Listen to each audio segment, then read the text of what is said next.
Hello everyone, welcome back to the channel. Today, we take a journey back nearly 900 years to explore one of the strangest and most mysterious tales in English folklore, the story of the Green Children of Woolpit. It's a tale that begins in a quiet English village but quickly dives into something that challenges the boundaries between history, legend, and possibly even the supernatural. The story is set in the small, rural village of Woolpit, located in the county of Suffolk, in eastern England. During the 12th century, when England was still shaped by feudal systems and religious traditions, Woolpit was like any other medieval farming community, simple, isolated, and steeped in superstition. The village got its name from the deep wolf pits dug in the ground to trap wolves that once roamed the countryside. These pits, meant to protect the villagers, would ironically become the backdrop for the arrival of two mysterious children who appeared from nowhere, bringing with them confusion, fear, and fascination that would echo through the ages. One day, as the villagers went about their usual work, two children, a young boy and a girl, were found standing near one of the wolf pits. What shocked everyone wasn't just that these children appeared out of nowhere, but that their skin was green. Their clothes were made from an unfamiliar material in a style no one recognized. They spoke a language unknown to the villagers, and their entire appearance was unlike anything the locals had ever seen. At first, the villagers thought the children might be foreigners, perhaps from another country or region, but nothing about them made sense. The children were taken to the home of a local landowner named Sir Richard de Conn, who agreed to care for them. At first, the children refused to eat anything that was offered to them. They didn't recognize bread or cooked meat, and for several days they refused all food. Eventually, the villagers brought them raw beans, which the children eagerly ate by breaking open the stalks. Gradually, they began to accept other types of food and, over time, their green skin began to fade. The boy, who was younger and weaker, eventually fell ill and died. The girl survived and slowly adapted to her new life in Woolpit. As she grew older, the girl learned to speak English and was finally able to explain where she and her brother had come from. According to her, they came from a place called St. Martin's Land, a land that was in perpetual twilight, where the sun never fully rose and everything had a greenish tint. Everyone in St. Martin's Land, she claimed, had green skin, and the people lived underground or in dim valleys separated from the rest of the world.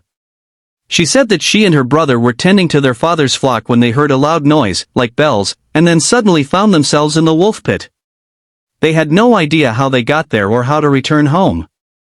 Over the centuries, this account has been recorded in two main sources, the Chronicon Anglicanum by Ralph of Coggeshall and Historia Rerum Anglicarum by William of Newburgh. Both chroniclers recorded the story within a few decades of the alleged event, making it more than just an oral legend passed down through generations. But while the basic story remains the same, neither writer could explain what truly happened. This has led to centuries of debate, speculation, and wonder. Some historians and researchers believe the children were Flemish immigrants who had fled war and famine in their homeland. During the 12th century, many Flemish people settled in eastern England, and it's possible that the children were orphans who got lost in the woods, their green skin caused by malnutrition, specifically, a condition known as hypochromic anemia or chlorosis, which can give the skin a pale greenish appearance. According to this theory, the children may have been speaking a Flemish dialect that was unfamiliar to the English villagers.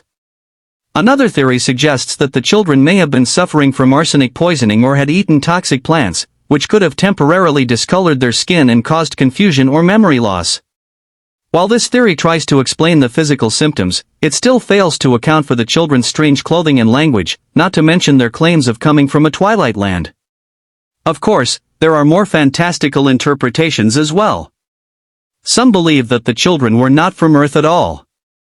UFO enthusiasts and sci-fi lovers have speculated that the green children were extraterrestrial beings who somehow ended up on Earth through a portal or interdimensional rift.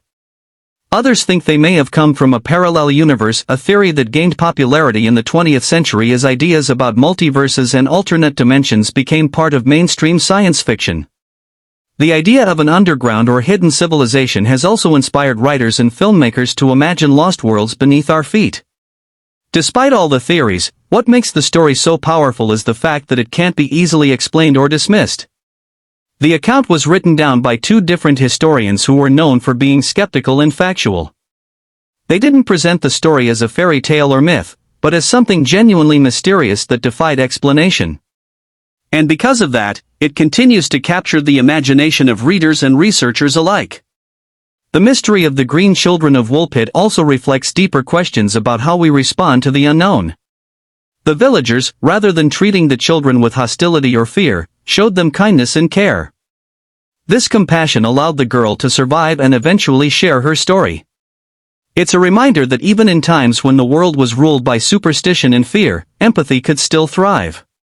Over the years, the story has inspired countless interpretations in literature, art, and media. From fantasy novels to science fiction films, echoes of the Green Children can be seen in many modern retellings of alien visitations or lost civilizations. The tale is often used as a metaphor for the immigrant experience, for feeling out of place in a foreign land, or for the innocence of childhood meeting the harsh realities of the world. Even today, Woolpit embraces its strange history. Visitors come to the village to see the sites associated with the story, and local signs feature images of the Green Children. The legend has become part of the town's identity, a strange but cherished chapter in its past. It's a reminder that sometimes the most unbelievable stories are the ones that stay with us the longest, precisely because they can't be fully understood or explained. The Green Children of Woolpit remain one of history's greatest unsolved mysteries. Whether they were orphans from another land, victims of illness, or visitors from another world, we may never truly know. But their story continues to inspire curiosity and wonder. It invites us to question what we know about our past, and what strange truths might still be waiting to be uncovered beneath the surface of history. Thank you for watching. If you enjoyed this deep dive into one of England's most mysterious legends, make sure to like, share, and subscribe for more unexplained stories and historical wonders from around the world.